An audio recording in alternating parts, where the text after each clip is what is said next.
বিশ্বের অন্যতম শ্রেষ্ঠ এবং ভারতের সর্বশ্রেষ্ঠ যে ব্যাংকটা রয়েছে সেই ব্যাংকটা বেসরকারি ব্যাংক, তাকে ঘিরে অদ্ভুত রহস্য কিন্তু দানা বেঁধেছে।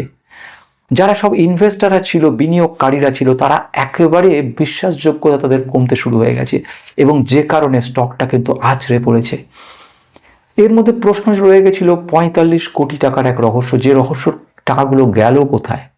অদ্ভুত রহস্য শুরু হয়েছিল ১৮ই মার্চ, যেখানে চেয়ারম্যান সাহেব অতনু চক্রবর্তী হঠাৎ করে রেজিগনেশন দিলেন এবং রেজিগনেশনে সবকিছু ভালো কথার মাঝখানে উনি দুটো লাইন লিখে ফেললেন যে বিগত ২ বছর ধরে ওনার এথিক্সের সঙ্গে উনি লড়াই করে পারছিলেন না, সে কারণে উনি রেজিগনেশন দিয়েছিলেন এবং সেখানে অনেক ভালো ভালো কথা বলেছিলেন।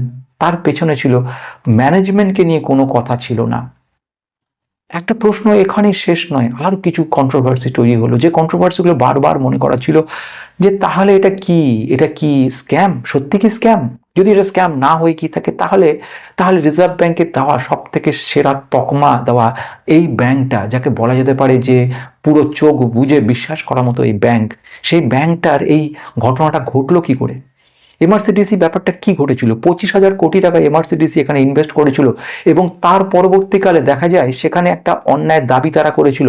সেটা পরবর্তীকালে ভিজিলেন্স কমিটি তৈরি হয়। এই ভিজিলেন্স কমিটিটা তৈরি হয়েছিল যখন আবুধাবিতে যে ফাইনাল মিটিংটা হয় অতনু স্যারের রেজিগনেশন নিয়ে, সেখানে এদের যে বড় 3% বেশি যে অ্যাসেট হোল্ডার, যাকে বলা হয় এএমসি, ব্ল্যাক রক, তারা প্রতিবাদ করে বলে না, ব্যাপারটা দেখা হোক। সেই ভিজিলেন্স কমিটি অফ এআইবি যখন সার্চ করার পরে ম্যানেজমেন্টকে দায়ী করে এবং সেখানে স্পষ্টভাবে কয়েকটা গুরুত্বপূর্ণ পয়েন্ট বলে, তার মধ্যে বলা হয়েছিল এমআরসিডিসির কথা, যেখানে ২৫,০০০ কোটি টাকা কিন্তু ইনভেস্ট করার কথা ছিল এবং দাবি ছিল 6.1% রেট দিতে হবে, যেখানে সেভিংসের নর্মাল ইন্টারেস্ট 3.5%, যেটা রিজার্ভ ব্যাংকের যে রুলস রয়েছে সেম প্রোডাক্টের জন্য সেম ইন্টারেস্ট রেট, সেটাকে কিন্তু ভায়োলেট করা হয় এবং দেখা যায় সেখানে অদ্ভুত ঘটনা 4.5% রাজি হয় ম্যানেজমেন্ট, আর 1.6% বলা হয় যে এই টাকাটা ক্যাম্পেইনিং করা হবে, রোড ক্যাম্পেইনিং করার সাইফনিং প্রসেসের মাধ্যমে আমরা টাকাটা জোগাড় করে দেবো, কোনো চিন্তা করতে হবে না।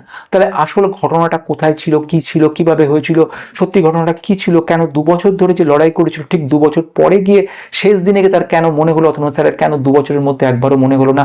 শুধু সেখানে শেষ নয়, ক্রেডিট সুইস এটিআই বন্ড, সেটা নিয়ে 2023 সালে একটা কন্ট্রোভার্সি হয়েছিল। কয়েকজন ধনী ব্যক্তিকে তারা বলেছিল যে এগুলো সব ফিক্সড ডিপোজিট ব্যাংকের এবং সেখানে আপনারা ফিক্সড বড় রিটার্ন পাবেন, কিন্তু পরবর্তীকালে যখন ক্রেডিট সুইসিতে প্রবলেম দেখা গেল এবং সেই কারণের জন্য আমরা দেখতে পেলাম এটিআই বন্ডটা পুরো তুলে দেওয়া হলো, কোটি কোটি টাকা কিন্তু সাধারণ কাস্টমারদের চলে গেছিল, যারা পরবর্তীকালে কমপ্লেন করেছিল দুবাইতে এবং যে কারণে এইচডিএফসি ব্যাংক বেশ কিছু রেস্ট্রিকশন দেওয়া হয়েছিল সেখানে।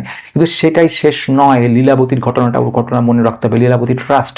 কিছু প্রশ্ন থেকে গেল, সেটা প্রশ্ন নিয়ে